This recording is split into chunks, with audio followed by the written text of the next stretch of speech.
What's up with the squad? Back with another video. I seen that's how it was going down. Make sure you hit the like button, subscribe button. Definitely appreciate everybody tuning in, watching these reactions and stuff. I've literally had a really bad week. Still a little bit sick. Sound a little better though, but I'm having a bad week. It's been stressful, but you know I'm blessed. I'm thankful for the things that we have, clothes on our back, food, house, so I can't complain. That's one thing, and I try not to, but definitely appreciate everybody tuning in, watching these reactions so much. I thank y'all so much for liking, sharing these videos, and commenting down below. Let me know your thoughts on these. Let's get in the video, y'all. This room, you saw what went on. It was breathtaking. And amazing testimony. Open your eyes. And we can't let this continue to happen to our country. The U.S. Supreme Court had a monumental hearing on immunity. I heard the meeting was quite amazing, and the justices were on their game. Presidential immunity is imperative, or you practically won't have a country anymore. Donald Trump unleashing on the dueling Democrat lawfare show trials against him. In a Manhattan courtroom, the hush money one playing out with a feller named Pecker on the stand. And in D.C., the Supreme Court hearing arguments on his immunity claim against Biden's DOJ. But before it all started, the former president getting a hero's welcome from construction workers.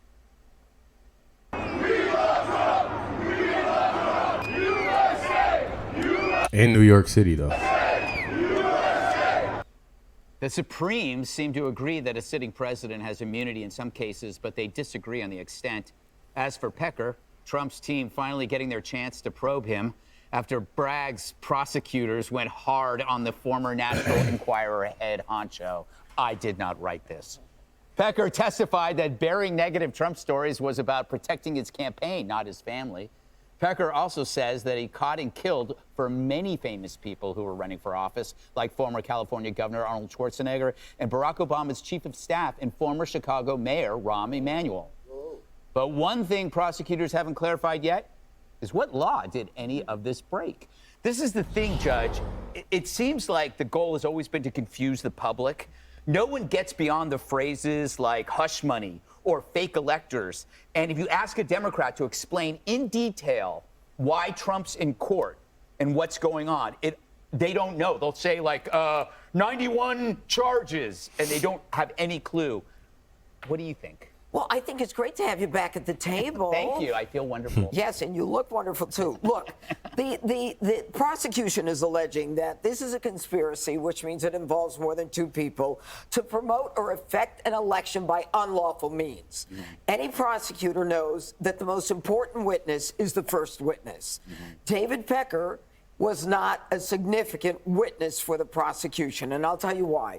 Because there is no crime. An NDA is something that celebrities engage in all the time. People in the science community and the tech community sign NDAs all the time. This is just a way of doing business. So if you look at the business record in question, it says for legal services. Okay, the money is to Cohen for legal services. So if they are trying to say, no, it's really for a federal election, then why is it that the feds didn't prosecute? Why is it that the feds looked at this and made a decision not to cover it? And what I don't like about what happened today was that Pecker said he assumed it was for the campaign. And we know Pecker didn't have any conversation with Trump about this. There is no direct conversation. So that he assumed it, I would have been on my feet and objected, but this judge isn't going to sustain a rightful objection by Donald Trump.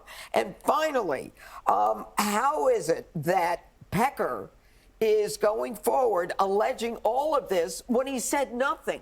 A non-disclosure, a non-compete, I mean, that is something that is part of the law. I'll tell you why. Pecker has signed an immunity agreement. And these prosecutors are so tough, whether it's Colangelo from the Department of Justice that Joe Biden sent down to the local DA to help. Pecker knows if he goes one line away from what he's supposed to say, his butt is going to be shipped to the state prison. And that's why this whole thing is so absurd. It's a nothing burger. There you go. Dana, I love Judge, though. we've talked about this before, that it's hard to follow all of these cases, but that's the purpose. Yeah, I think so too. It was basically flood the zone, if you know that term. Where is that from? Sports? I'm not sure. Water polo? Maybe from the water park. Yes. I really don't know where that's from. But anyway, flooding the zone. Maybe it's basketball. Football, basketball. Okay, anyway. Typical. More to come and one more thing on that. Anyway, yes, I do think they're confused. I don't think Democrats can answer it, but I do know this. I follow Ruth Marcus. She's a liberal columnist at the Washington Post. She said, why, oh, why did this have to be the first case to get attention? Because it is a terrible case to all the reasons that the judges laid out. Then I read about the legal scholar that the New York Times gave a lot of space to for an op-ed yesterday. Well, I think it's in today's paper. And he said, I used to think it was a mistake, and now I think it's a historical, huge mistake. Like, he thinks it's a gigantic problem that the Democrats are doing this and that it will hurt them forever. Jonathan Turley said something good. It will, though, too. Like, just thinking about it, like seeing that clip with the, construction site workers and stuff like that, that just goes to show you that they're trying everything they can to, tear him down and for him, obviously not to win. But at the same time, how I look at it is the fact that he has so much support, even where they're trying to tear him down. States that they're trying to tear. He got too much support. He said Alvin Bragg is probably the best lawyer Donald Trump has right now. The Manhattan case is legally absurd.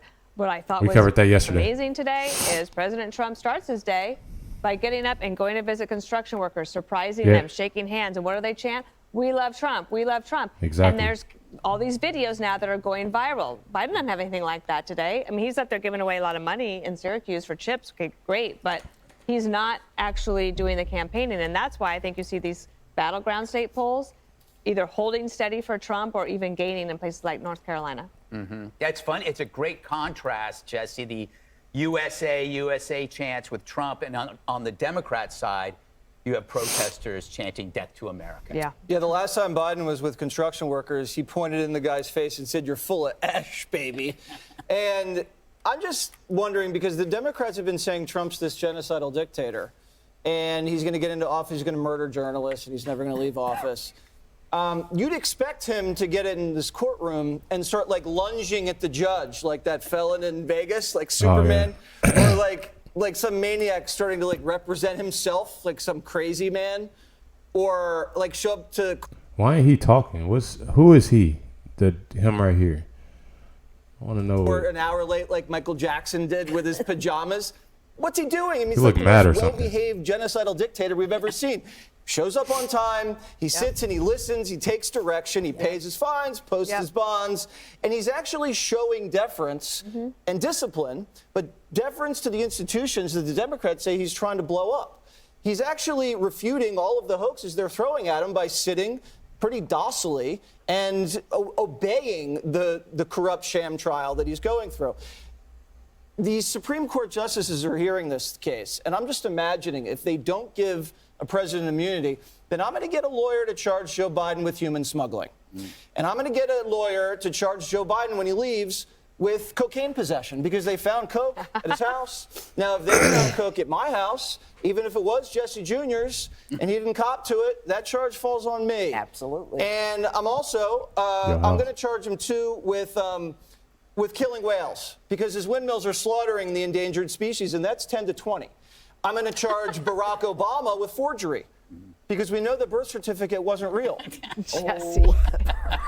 But I can find a lawyer to do that just as ridiculous as Alvin Bragg, to file frivolous charges against... Exactly. I know people say, oh, this petty, Jesse. What do you... Look what's happening to Trump. You might as well... Come on. I'm with Jesse with this one. Presidents, as long as they link it to some partisan judge, you can just burn out a former president in legal fees. There you go. Harold, Judge Janine brought up Matthew Colangello. He was this D.C. prosecutor, worked for the Biden DOJ, leaves D.C. and, surprise, comes to a smaller court. Why? Because to handle the Trump case, how is that not collaboration between the White House and prosecution? We should ask him. I don't think. First of all, I'm glad to see you back. You look great. You look Thank fit. you. I echo everything You the look judge the same. said. Thank you, sir. Nice to Amazing. meet you. The president is innocent until proven guilty, as you said. Judge, I would push back on one thing you said, that Mr. Pecker actually signed a non-prosecution agreement. So he'd be prosecuted. That's what's probably in his head. He wouldn't be shipped to jail right away. He'd be prosecuted and convicted because he agreed to testify a certain way. Right. Well, Okay, and they're called that. That's what it is. It's immunity. It's a non-prosecution agreement. They're different things, but it's a non-prosecution agreement. Third thing is, Pecker testified today. Third thing is, he did the right thing, Dan. Everything you've been saying all week long. Waking up this morning and seeing him in Harlem, that juxtaposition of that picture, it should say to the White House, even more what you're trying to do, you got to do more of. I don't understand why President Biden won't release whatever executive orders he's going to do around the border. He should be doing that now. Because I think what the president is doing, what former President Trump is doing, is pretty effective outside of the courtroom before he goes in, and even when he's up working with people or shaking hands with people, and the Trump thing being yelled, and his people yelling for him. Finally, Mr. Pecker's testimony today. I honestly feel like, first of all, Biden it's too late. You know, it's too late. We coming up on the next time. It's too late. You know, people keep on saying, oh, Biden, he's doing this now, he's doing this, and he got this going. It's too late for all of that. That's something that you start to do. That's something that you start to do before you even president, before you even look what Trump is doing right now. Not only is Trump out on consent, he's literally going through all of this stuff. Everybody trying to tear him down, everybody trying to do this, trying to do that, and still doing what he's doing with a great mind. That's why I start out this video and I'm thinking to myself, like, I'd had a bad week. Frustrated, irritated, stressed out, had a bad week. Blood pressure not where I want it to be, and I'm calming down. But then I got to thinking, it's people that's going through way worse stuff and still pushing forward, still being positive. And that man still being positive, pushing. I don't care what nobody say. Nobody can't out-talk me about Trump is doing this bad and he's this bad. Man, get out of here with all of that. This man still trying to do good, still trying to do for. That's crazy. Was interesting. People still trying to tear him down. I haven't seen anything to convince me that Mr. Trump is guilty.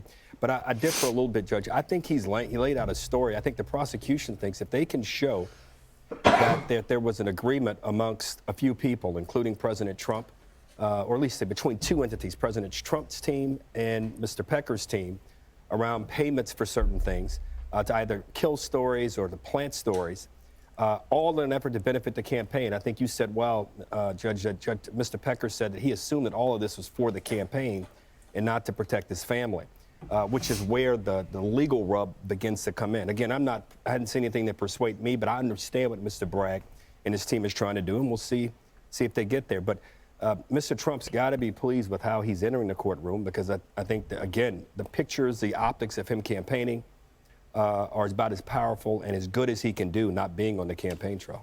There you go, an endorsement of Donald Trump from Harold Ford Jr. I'm for Joe Biden, but I'm saying that all I'm saying is Biden. We're going to end the video right there because this man just said, I'm for Joe Biden.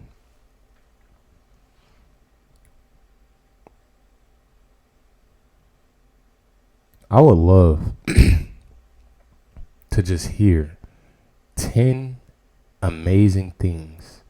Okay, I ain't even gonna say amazing. 10 positive things on why he's for Joe Biden. Matter of fact, 2. I'll give me 2 reasons on why he's with Joe Biden. Like, I literally don't understand. He said, I'm for Joe Biden.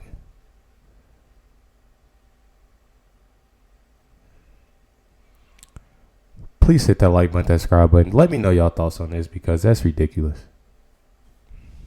Catch y'all next one.